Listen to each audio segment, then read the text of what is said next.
Hello, my name is Julia Tosti, and today I will be discussing my experiment of the elephant toothpaste.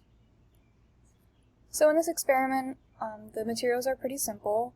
All you need is hydrogen peroxide. In this experiment we use 3%.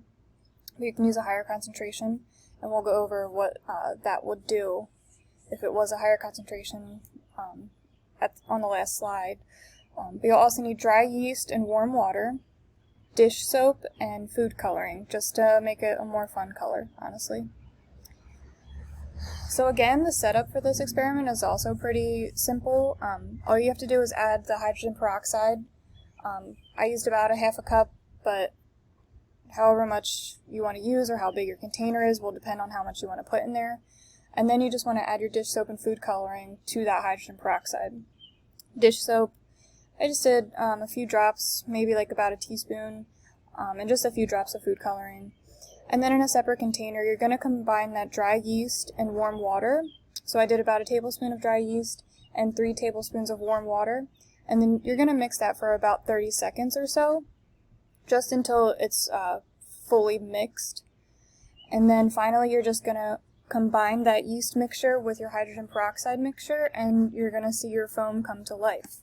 So on the next slide, you'll see how it's executed. So as you can see, I already have my hydrogen peroxide solution on the right that has my food coloring and dish soap in it, and then on the left is my warm water and yeast concoction.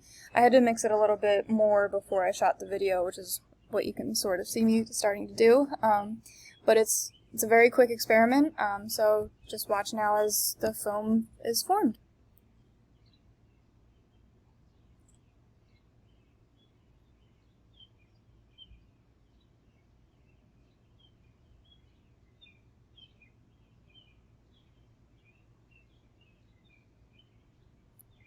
As you can see, it's really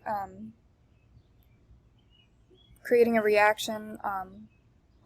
There's a lot of foam that's being formed in this video, and it continues to overflow even after I stop the video. But I'll explain what's happening on the next slide.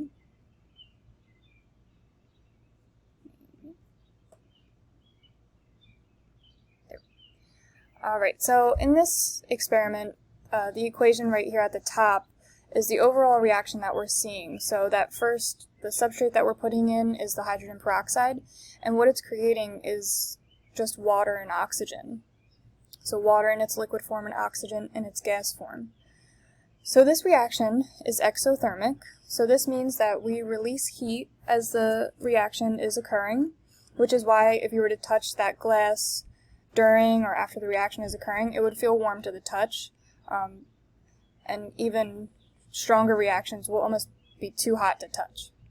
So when we're getting heat coming off, that also means that we're giving off energy as well, right? So energy and heat kind of go hand in hand. So what's happening here is the yeast is working as the catalyst because it is breaking down the hydrogen peroxide into this water and oxygen. So the oxygen is the foam that we see, or the bubbles that make up that foam, because oxygen is a gas. So it wants to escape the reaction. But what's happening is the dish soap that we add, that traps in that oxygen into these bubbles, and it causes the foam that we see that overflows in the glass container. So that's really what really causes the foam, is the yeast and dish soap combination. Like I said, the food coloring just makes it kind of more fun to look at. But there's many factors that can affect how well this experiment is executed. For instance, so the catalyst that I used in this experiment was dry yeast and warm water, but for a more advanced experiment, you can use potassium iodide. And potassium iodide, when it's used, gives off this yellow color because when that's used, iodine is also formed. So it gives off that iodine yellow color that we usually see in other experiments. Another thing that can really play a factor is the concentration. So if you recall from one of my previous slides, I talked about how we use 3% hydrogen peroxide in this experiment. But you can use a higher concentration It's a little bit more dangerous if you were to use it with younger children, or you definitely have to take the proper precautions. But a higher concentration of peroxide will give off a hotter reaction, like I said, and it will give off a larger reaction. So you'll really get a larger end result of foam that's created because there are more substrate molecules for the reaction to react with. So I just think this experiment is really a great way to exhibit an exothermic reaction as well as entropy, because if we look at the foam that's created, as it progresses, there's just an overabundance of randomness of the molecules, and that increases as well. So I think this is a really great way to explain an exothermic reaction, but it's also really fun to probably try it with kids, just to give them a little taste of chemistry. So I hope you enjoyed this presentation, and thank you for listening.